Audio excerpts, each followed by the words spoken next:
Okay, so imagine this. You run a business, right? Selling really good services, graphic design, maybe marketing stuff, SEO. But, and here's the twist, you never actually do any of that work yourself. Like never touch the software, write the copy, nothing. How does that even work? Let's get into it. Welcome to this deep dive. We're looking at something called Dropservicing today. Our source is basically an introduction to the whole concept called an introduction to Dropservicing. And our mission really is just to figure out how this model works. What is it? How do you do it? And why does our source think it's kind of booming right now? Reminds me a lot of dropshipping, which people probably know. Selling products you don't stock. This feels like that, but Yeah. for services. Yeah, that dropshipping comparison is actually a really good starting point. It helps click. So dropshipping.sell physical stuff you never handle. Dropservicing.sell services you don't personally perform. That's the core idea from the source. You're basically the storefront for the client, the face. But someone else behind the scenes does the actual work. Right, okay. So things like building a website, editing videos, maybe social media stuff, tasks that need real skill. But your skill isn't the web design or the writing itself, it's something else. Exactly. The source really paints the drop servicer as, like, the go-between. Yeah. The person who picks the providers, manages the project, and importantly, is the brand. So you get the client, figure out what they need, set the price for the service package, and then you find a freelancer, maybe another agency, who can actually do that job, but for less money. The difference. Yeah. That's your profit. Okay, the source makes it sound quite simple on the surface and potentially something you could really scale up. Did they give a specific example just to make it Oh, concrete? yeah, absolutely. The source laid out a pretty clear one. Let's say you decide, okay, I'm going to offer logo design. You set up a nice website, maybe show some examples, work done by designers you trust, and you price it. Say $350 for a logo. Then a small business owner finds you, likes what they see, and says, yep, let's do it. And they pay you the $350. Correct. Right then. So you take their requirements, their brief, and you go find a good logo designer, maybe on Upwork, maybe someone you know, and you agree they'll do it for, let's say, $100. Yeah. You give them the client's info. So the designer creates the logo. Yep, does the actual design work, sends the files back to you. And this is key, according to the source, where you add real value. You don't just forward the email. You look at it. Does it match the brief? Is the quality good? The standard you promised? Maybe package it up nicely, handle any back and forth if the client wants changes.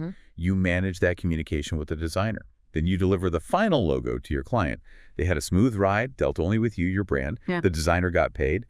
And you made $250 for managing it all, being the quality check, the client contact. And this is important. The source is pretty clear that this isn't supposed to be some, shady or exploitative thing if you do it right.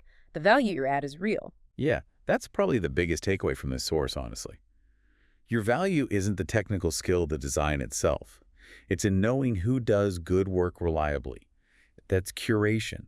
It's making sure the quality is actually there. Quality assurance. It's managing the client relationship, being responsive, and building a brand people trust for that specific service.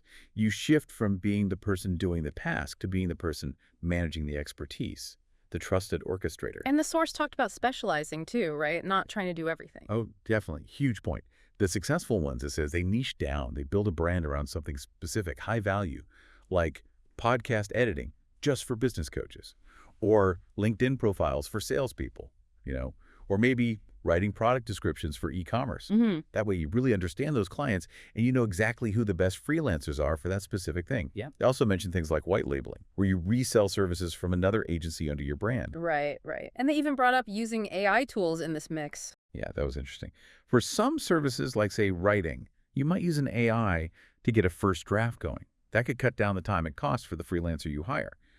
But the source still emphasizes, you almost always need a human to refine it, check it, add nuance. So maybe you outsource the AI draft to a human editor for that final polish. So, okay, putting it all together, why now? Why does the source flag 2025 as a big moment for this? Well, connecting the dots, it seems tied to what businesses need right now. Companies, big and small, they increasingly need these specialized skills. But finding, vetting, managing freelancers, that takes time, effort, know-how they might not have. They just want the result. They want a simple, done-for-you solution from one place they trust. And that's the gap the drop servicer fills, offering that package deal, that single contact point. So it really suggests if you're organized, good at finding people, and especially if you can sell and market, you could build a pretty solid business at delivering services without having the core technical skill yourself. Exactly. The source really frames the drop servicer not as unnecessary, but as the vital link, the curator of quality, the brand protector.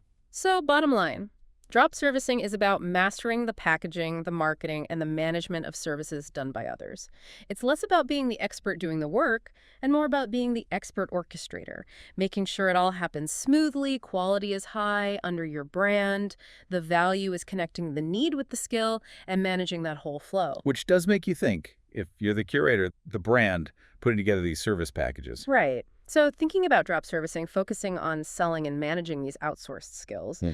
what kinds of new service packages could you even create? Like really unique, high-value stuff. By combining specialized skills you don't have, what skill combos could you bundle together that maybe nobody else is offering right now? Something to chew on.